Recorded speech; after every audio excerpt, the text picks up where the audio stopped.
Hello and welcome to today's open governance video where I'll talk about the latest proposals on Polkadot Open Governance, and these are the ones asking for treasury funding. So we'll first look at the discussions. These are ones that are raised early on so that they can get as much feedback as they can from the community, mostly the DOT holders, before they raise them as a referendum so that you can vote on change, just in case you're not already familiar with this. So we're going to look at this first to catch them early on and try to understand what they're trying to do. And then after that, we're going to look at the actual proposals that are active on chain at the moment as referendums. So let's start off here with discussion 1925. Again, there is no referendum here because it's offline. Okay, it is under a discussion. And this is the most recent one that has been launched so far. This is like 3 hours ago from the time of doing this video, created by Polkascan Foundation. You're probably familiar with Polkascan. They are a blockchain explorer for the Polkadot and Kusama ecosystem. It's called Beyond Raw Data, How Polkascan Transforms Subsquid Aggregates into a User-Friendly Polkadot Experience. And they're looking for funding for this. So what they're actually going to do here, we're going to look at the short description, and then I'm going to take a quick look at the proposal as well because it is interesting.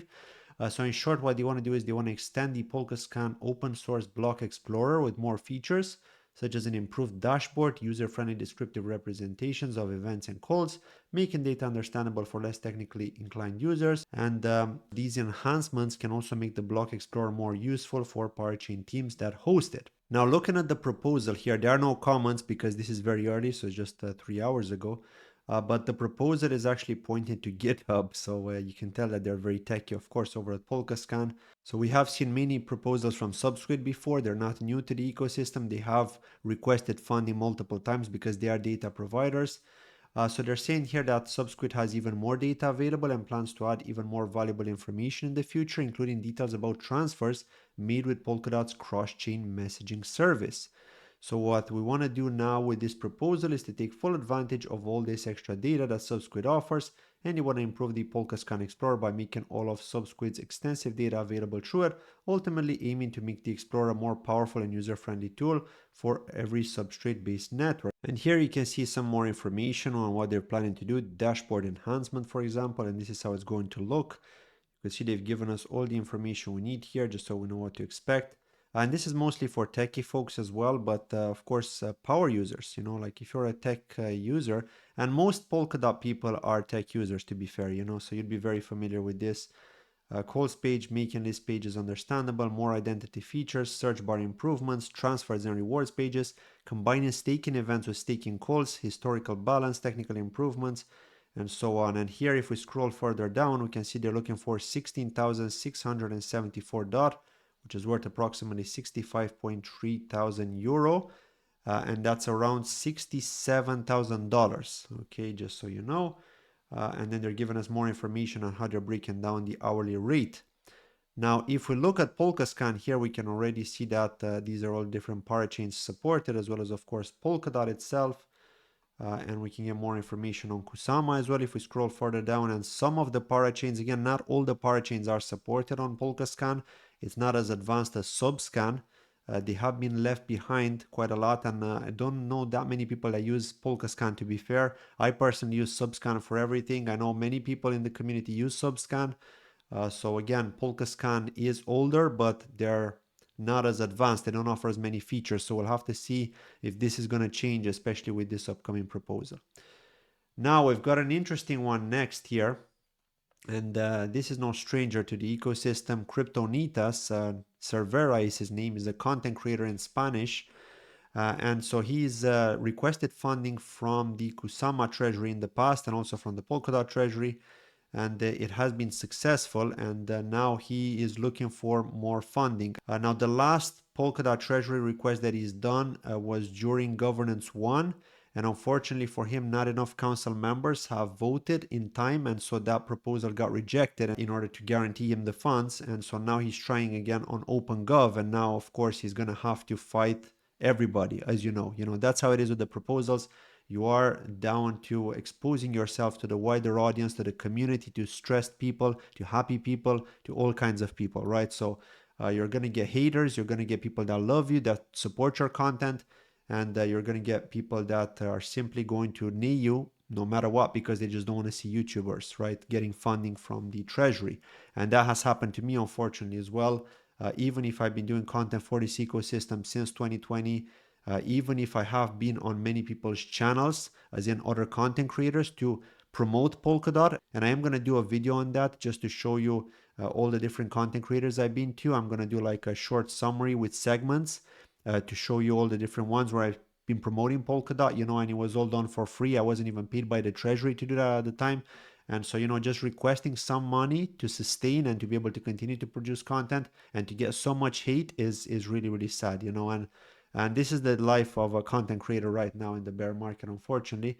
But to be fair, the Polkadot ecosystem is the best out there when it comes to funding, despite the hate that you get and the heat from some community members. There's also the other side, the ones that are there to support you, that understand that you're putting in a lot of work and that follow you and they want to be kept up to date. With your content. And so it's the same case here with Cryptonitas. There are people that watch his content, especially Spanish people, Latinos, Spanish speakers basically, who maybe don't speak English so well, and so they're looking for information in their native language. And so there's definitely an audience for that. Like Spanish is the second most spoken language. I speak Spanish myself as well. I have done content in Spanish in the past. And so, yeah, he's given us some information here on his background, where he's from, what has he done, how he had contributed to the ecosystem so far. And if we scroll down here, there are no comments yet. There's no feedback yet. I might leave some feedback after this video, but I'm also going to add this video in the audit section. So if you look at the audit section, you will be able to find this video and go back to it just to see where I talk about this specific proposal. Now, to look at the proposal, looking for funding for 33 educational videos for the next 6 months, starting from November. Okay, so he's expecting for the proposal to pass by November and to get the funding by November, hence why he's saying starting from November. He's given us a bit of background here. I'm not going to go through this because if you already know who Cryptonitas is, you likely know about this. But I do want to talk about the prices for each of the different video types that he wants to offer us. And so, yeah, if you're not familiar with Cryptonitas, do check out this proposal to go through the different sections here just to familiarize yourself with what he brought to the table so far and what he has to bring to the table. And if we scroll down here, so he's looking to do this, right? He's looking to do tutorials first. So he's got 15 tutorials planned and he's charging 16,500 for those tutorials. That's over 1K for each tutorial. Now, his tutorials are pretty good. I'm not going to lie here, and I'm not going to FUD or anything. I think even with the large ask, I think that's a fair ask in my opinion. Again, I wouldn't ask for so much, but that's just me personally, right? He believes that he's worth more than me, so he's going to ask for more. His tutorials are quite good, and they are in Spanish, so, they are in the native language for certain people. And so you're not going to find these tutorials in other places. You'll find some of them, but not all of them. So he's been doing a lot of tutorials that are specific to techie people, right? Or maybe features that you don't know how to achieve. And if you don't speak English, you're not going to be able to follow the instructions that are out there if you go to the Polkadot wiki. And it's easier to just watch the video and just follow through with that. And so there are Spanish speakers that do that. For example, this one here, fast on staking, how to unblock your coins in 3 minutes. Okay, this is a good tutorial, and as you can see here, got 800 views. Again, each channel is not very big, 4.75K. It is quite good though for the Polkadot ecosystem, given that he is focused only on the Polkadot ecosystem, and his tutorials are good, so I really like his tutorials. Now, the news videos, he's gonna do 4 episodes, and he's gonna charge 2,000 for those episodes. That's $500 for each news video. Okay, I do think that's a bit too costly unless he's paying for an editor. If he's paying for an editor, then that makes sense because I know that editors right now charge around $200 per video. So yeah, I charge $200 on mine for the news videos because I do the editing myself. But an editor charges $200 themselves as well. So for an up to 10-minute video, that's what I've been told when I chatted to one. So they are quite expensive. And so for the creator to get some funding for their knowledge, for their exposure to their channel, for writing the script if needed. In the case of a tutorial, you don't really need to write a script, but in the case of a news video, you would need to write a script to make it more professional. Sometimes you could just free talk, right? But I don't think he's going to free talk here. I think he's going to write the script. And so paying the script writer in this case, if he's not going to do it himself. So I could see why, he would charge more here. So there is some argument. But the live shows, right? The live shows is one that I don't have any good argument for because he's charging $1,000 for 6 episodes, right? So $6,000 in total, $1,000 per episode. And so he's saying that these are going to be an average of 90 minutes and he's going to answer people's questions. But given the state of the market right now, he's not getting that many live viewers. He's getting maybe 10 people watching. They may not all have questions because I've had people, I haven't done any live streams, but I have done live streams from conferences, but I haven't done live streams talking about news. But I have done premieres though, and premieres are similar to live streams where you can chat to people in the live chat while the video was already recorded. So you're not talking to them, you're not responding to them in the video, but you can chat to them in the live chat and respond there. And in this bear market, you know, there aren't that many. And I've got more subscribers than him, more people watching my videos. There are maybe like 5, 6, 10, maybe 20 in the best case if it's a hot topic, you know, watching live in that moment, depending on the time of day you're doing the live stream and so, or the premiere. And so to me, like 1,000 just seems a bit too much here because there's no need to edit this. Again, I could argue like, or again, he could argue that, you know, for the ones where editing is required and script writing is required, he could charge more because he needs to pay those people who are supporting him. Or if he doesn't pay them, you know, it's more time, more effort from his side. But like for the live streams to charge 1,000, I find that it's a bit too much here. So to me personally, I would think maybe around 400 would be more realistic for a live stream, given that you are spending 90 minutes to help people, but you may not get people asking any questions. And so what are you going to do? What are you going to talk about, you know? And so he's likely going to talk about topics, right? Because he's saying afterwards the second part of the session is dedicated to chatting about news and topics and debating with the viewers. But again, this goes back to the news. So if you're going to do a news video, which is going to be well scripted, everything, what's the point of talking about news again in a live stream? Is it just to get questions from the viewers? What if there are going to be no people asking questions, right? Then you're asking for a lot of money here, more than you're asking for the news, if you know what I mean, right? He's asking for $500 per news video, whereas here he's asking for $1,000 for live stream talking about the news in most cases, because it's less likely that somebody's going to have questions, at least technical questions, for which they're going to need support with. So I'm just going to be realistic here from a content creator's perspective when it comes to funding, right? I'm gonna answer with my thoughts and I'm going to give my opinions where I know my stuff, but I can't do that where I don't know my stuff. So I'm obviously going to be neutral there, right? When it comes to shorts, he's asking for $2,400 for 6 episodes. So that's $400 per episode that he's asking for the shorts. Okay, again, shorts, they don't take that much time, right? You do need to do your research. But what I'm thinking he's going to do here, he's likely going to use maybe like the tutorials that he's done and he's gonna do a short of the most interesting part in that tutorial from what I'm getting here, or maybe even like the news perhaps, right? I'm not sure if news are going to be included in this, but he's saying here that these are going to be about the functionalities of the ecosystem, Polkadot and Kusama. So again, I don't know, like given that he's going to do those tutorials, then do shorts after, like to edit a short which is like up to a minute long, doesn't take that long as to do that tutorial. So, you know, the effort required is not really justified here to ask for 400 for a short. I would aim more around 200 for a short, but that's again my personal point of view. You know, so yeah, interviews, right? Interviews, asking for 2,200 for 2 episodes. So that's $1,100 for interviewing. I think this is a lot as well, to be fair. You know, like looking at these prices is like, yeah, sure, you need to prepare to be able to ask them questions. Like I prepare in advance as well if I'm not familiar with the project, but I'm usually familiar with the ones I'm interviewing, hence why I'm preparing the questions and I'll just ask them straight away because I know what they're about and I just want to find out for the community what they've got to bring to the table, what's their future plan, etc., etc. And so to ask for 1,100 here, I think that's again a bit too much from my point of view. But again, he is free to ask for how much he wants and the community will vote accordingly.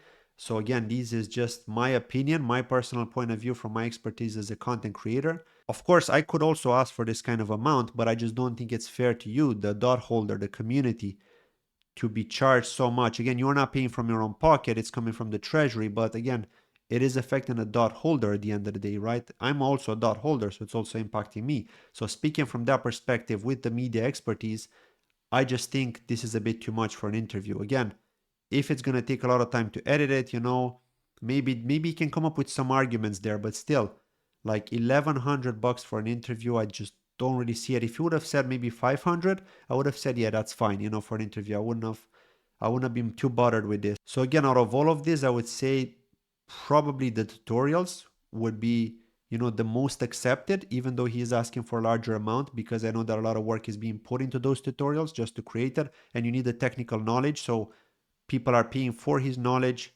for the tutorials, you know, the way he explains them, and the fact that they're in a niche language, right? In Spanish, they're not in English. So yeah, I could see that there. Again, with the news, it's not too bad. It's not too bad, right?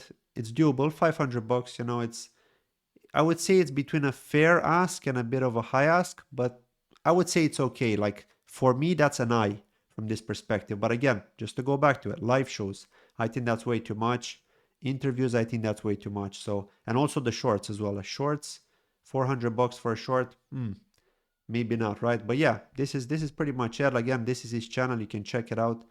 He's had Raul here, who's part of the council. He also works for Parity, and he's had him on his channel multiple times. They're actually friends as well, just so you know. So Raul was the only person that has voted for Cervera when he launched this proposal on Gov1. Okay, well, it wasn't exactly this proposal because he was asking for more funds back then. I think he asked for like $100,000 or something like that, if I remember correctly. But he was the only guy that voted for him. Nobody else did, right? Nobody else did. Sean Tabrizi just waited at the time. He didn't want to do it. Now let's move on and talk about the next one. Discussion 1921, Polkadot Blockchain Academy, retroactive funding. This is for the academy that has already happened, okay, between July 10th and August 10th in partnership with the Berkeley or the ICE Center.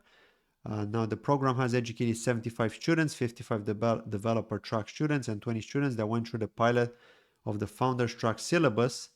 And this is, of course, to help grow the ecosystem, right? And if we look here at this proposal, they're looking for over $1 million here. Okay, that is a lot of money.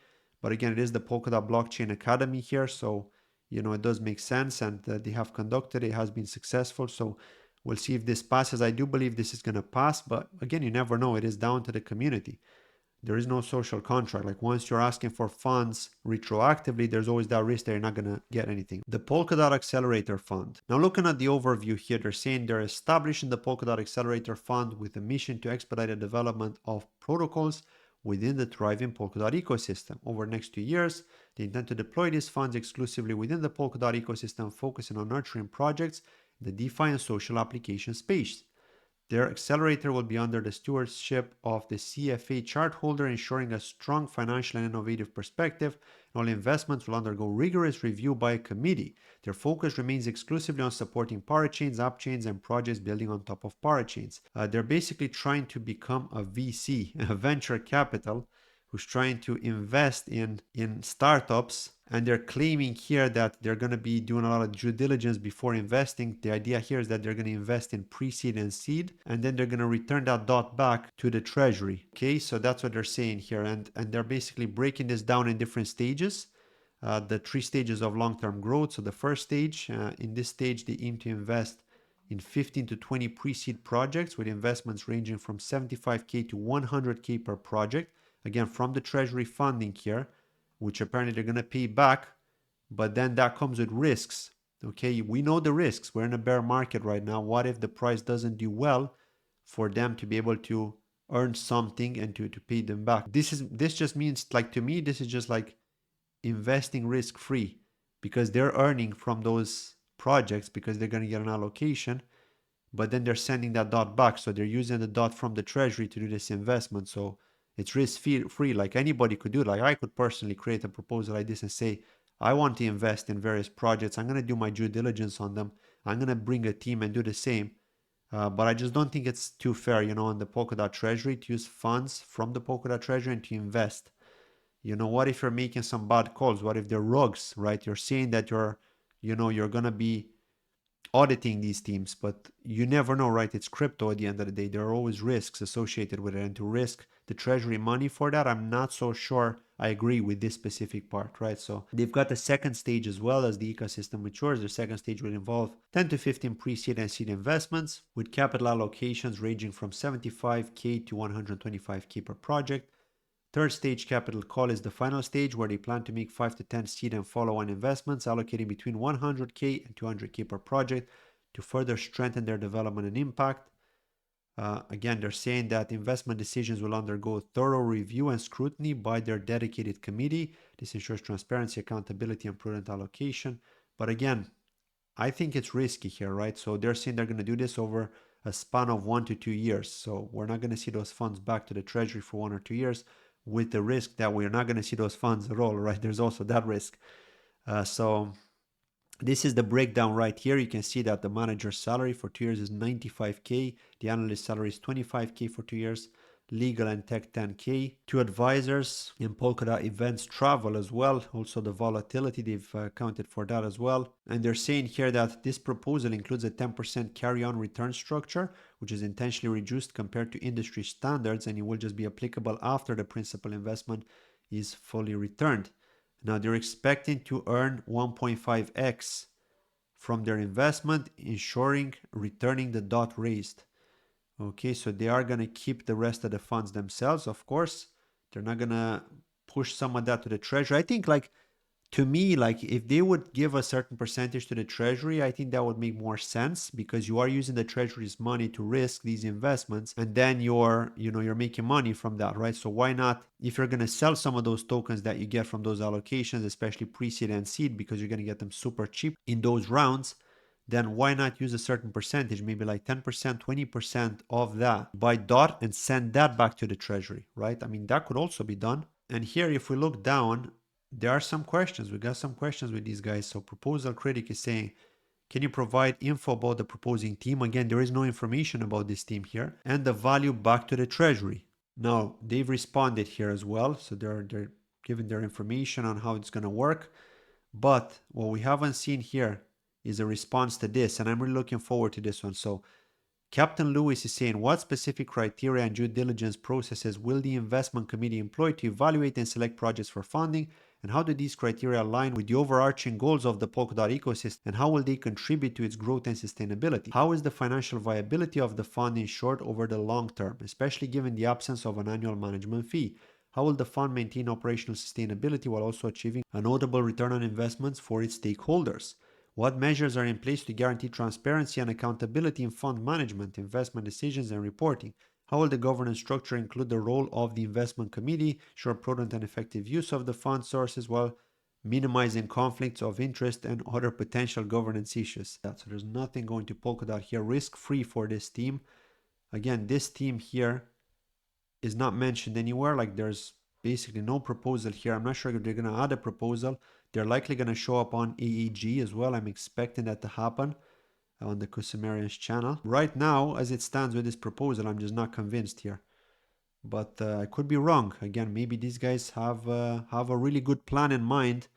But just from my point of view, from my opinion, I would vote nay for this, okay? And I'm going to vote nay for this.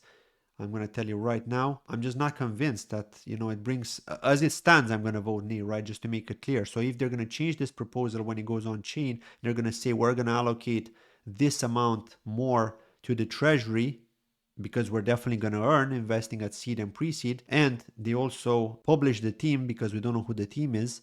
They're anonymous right now. So if they publish the team, then that's fine with me, that would make more sense, and I think that would be fairer.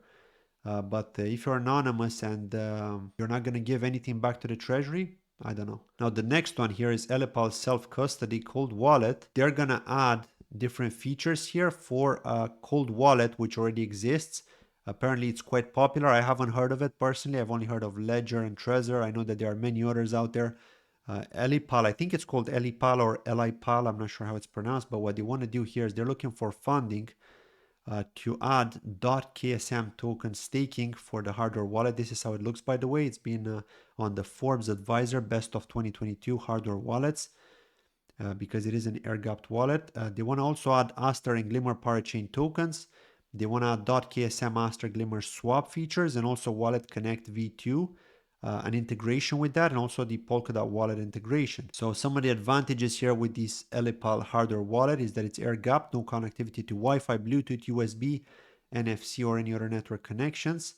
You connect using the mobile app through QR codes, store private keys, sign transactions, store crypto and NFTs, complete offline, including firmware update, complete 100% offline firmware updates using micro SD cards, no need for USB ports, anti-tampering and all that. Secret secondary wallet, this one is quite good in case you're being threatened. So you're basically showing your balance, showing a fake balance, like a smaller balance, maybe like 200 bucks, 1K, whatever. And then if you have like 100K, a million, whatever you have, you can keep that hidden under your secondary wallet, which is another layer underneath that.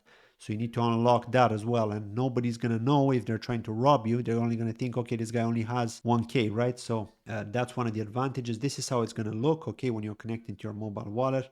You can see the market price and everything. You can see your portfolio, what you're holding, etc. They're asking for 31,630 DOT. They're looking to work on this between October and February, mid-October to mid-February next year, 5 months of execution, worth approximately $130,000, a bit less now because the DOT price has dumped a bit, but I'm sure they're going to change this when they're going to launch on chain to reflect the reality. They launched the discussion on the 21st of September, so only 5 days ago. And again, this is like apparently a known wallet. Like if you go to their website, you can see it looks pretty cool. I have been to their website, I looked at it. And they're giving you more information here, what they've got integrated already, because they've got a lot of other blockchains on there. Okay, and they're just looking to add Polkadot. And here we can see the team, project sizing. Okay, this is the team right here, but there are no LinkedIn profiles here. So we'll have to search for these individuals ourselves. Now, if you Google these individuals, you can track them down. You can see that they really are working for this team. I have checked some of them. But yeah, it would be nice if they would just have a link to their LinkedIn profile. So if you are watching this and you're from the team, please consider doing that, updating your proposal, adding a LinkedIn profile link here, which can redirect us when we click on your name, maybe, you know, or maybe just like click here link or something for LinkedIn, where we can just simply click on it and we can access your profile to see your professional experience. You know, it's only natural to see that if you've got no reputation in the ecosystem, even if you've been in the crypto space for a while, you are new to requesting treasury funding. Okay, so I think, in my opinion, I think it would be nice to have that, but again, they may not do it. I think they may not do it. And let's look at this next one here. This is discussion 1915, Polkadot Live proposal for funding, community-driven development to initial release by JKORB Tower. And if we scroll down here, what they're trying to do here is, and this is from a Parity employee, by the way, his name is Ross Bullat, so obviously we've got reputation here, it's Parity themselves. So he demoed the new blockchain user experience at Polkadot Decoded 2023, showing how Polkadot interaction can happen on the desktop. I don't think I've been to his session, I think I must have missed that one. But the app named is Polkadot Live, and it's centered around two key fundamentals: notifications that are delivered directly to the user as they happen in a decentralized manner, Node RPC and Light Client driven, and the ability to quickly respond to those notifications by submitting extrinsics directly on the desktop. These quick actions should be complementary to existing dApps and not act as replacements. Readers of this document are encouraged to watch the entire presentation for the rationale of the product and the problems it solves, what has been achieved thus far with the prototype demo, and the general roadmap of the app. They're also preparing a proposal in an effort to secure funding to onboard one full-time senior developer to contribute to the Polkadot Live product and bring it to an initial release. So that's why they've raised this proposal to hire one software engineer here.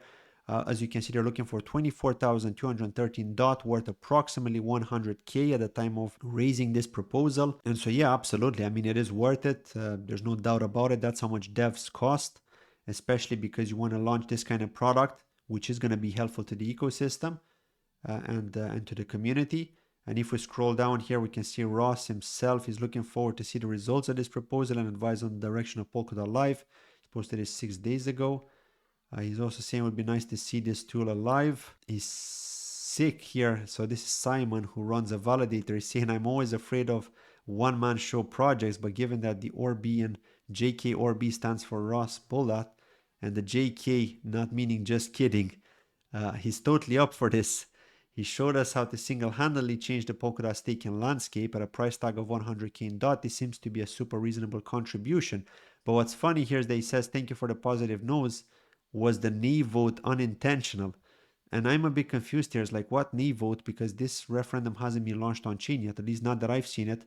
I don't think it was launched, but maybe it was and I've missed it. So apologies for that. I've just like seen this discussion here, which was only launched like what, 6 days ago, right? 20th of September. So I don't know if he was just joking here. Maybe he was joking, but I don't think they've launched it yet. 80K for a senior software engineer seems to be a bit on the low side. Do you already have someone lined up? We do indeed. 80K is a competitive salary in many parts of the world. Given that we're in the midst of a bear market, we need to be realistic in terms of value for money risk assessment. That said, we also believe the market presents big opportunities to those who are remunerated in DOT now. If one views the market as the bottom or near bottom of the current cycle, 80K in DOT today will not be worth 80K in 1 or 2 years. So overall, we think 80K is a balanced, unbiased amount. Again, yeah, he's right, but this person is likely going to sell that DOT to survive because this is going to be their job, right, for the next year. It's questionable here, okay? I get where he's coming from, but it's questionable if we are really going to return to a bull market. Yeah, of course it could happen, but it's also likely that this person is going to sell that DOT very soon. So yeah, he's obviously going to get paid per month, I guess. That's probably going to be structured that way, so he's not going to get the full funding, of course. Nevertheless, good idea. Now let's move on to discussion 1923 for Subquery Nova Wallet Common APY. This is the maintenance cost for Q1 to Q2 of 2023 by Anton himself from Nova Wallet. Again, great wallet. I fully support it. He's looking for $46,122 for Q1 to Q2 of 2023. That's 6 months of runway for this maintenance. Okay, this is retroactive funding. And he's also got a treasury proposal for the Kusama bounty here. As you can see, he's posted that as well as a reference that he's done this before. So yeah, this is just proposal to seek funding to cover expenses associated with the maintenance of Subquery Nova Wallet Common API infrastructure. I'm not going to go through this because, again, this is just very technical information. But yeah, we already know that the Nova Wallet team are working hard. They're working with the Subquery team and with other teams as well. So yeah, absolutely deserved here. No doubt about it. Another interesting one here, this is a media one. So I'm familiar with this Twitter account because I have seen them respond to some of my tweets. I should say posts now because they have rebranded to X. So discussion 1916 by Patrice, French content hub for the Polkadot ecosystem. He's Patrice, a French Polkadot ambassador and content creator. He manages the French blog Tendances Crypto, or you could say Tendances Crypto maybe. He's planning to submit a proposal to create a Polkadot content hub for the French community. And before submitting the proposal as a referendum, he'd like to engage in discussions with the Polkadot community. So basically just to get some feedback. You already got a nay here, as you can see, and 6 eyes. So he's looking for 44 weeks worth of funding, 4,940 DOT. That's worth about 21K right now. Okay, so it's not a whole lot of money for 44 weeks. It's okay, and they're doing it for the weekly newsletter on governance, the monthly newsletter on the ecosystem news, and the weekly thematic article, but also a chatbot that will use information from the articles and official Polkadot documentation, as well as parachains to answer readers' questions, LinkedIn posts to build a B2B audience. The goal of this content is to grow the Polkadot community in France, increase the readership of Polkadot-related articles, and expand the number of French companies willing to adopt Polkadot solutions. So yeah, I mean, the idea is pretty good here. I don't mind it, right? I think it's a fair ask for 10 months, so yeah, we'll see how things go. This is the proposal here if you want to check it out for all the different information. And this is the Google Trends when it comes to Polkadot in France. So yeah, it's definitely good that we're getting exposure there. But again, I would have liked to see this with WAG Media because WAG Media is dealing with everything to do with languages. But right now they are on standstill. So I can understand why, they had to go to create their own proposal here and they couldn't go to WAG Media for this and get tipped. This is pretty much it here from the discussions. I am going to come back with another video to talk about the active referendums because this was quite a long one. So I'm not going to go through the active referendums to bore you right now in this video, but I'm going to do a separate video for that. So make sure to check out part 2 with the active referendums, a continuation from this one. Thank you for watching and I'll see you in the next one. Bye-bye.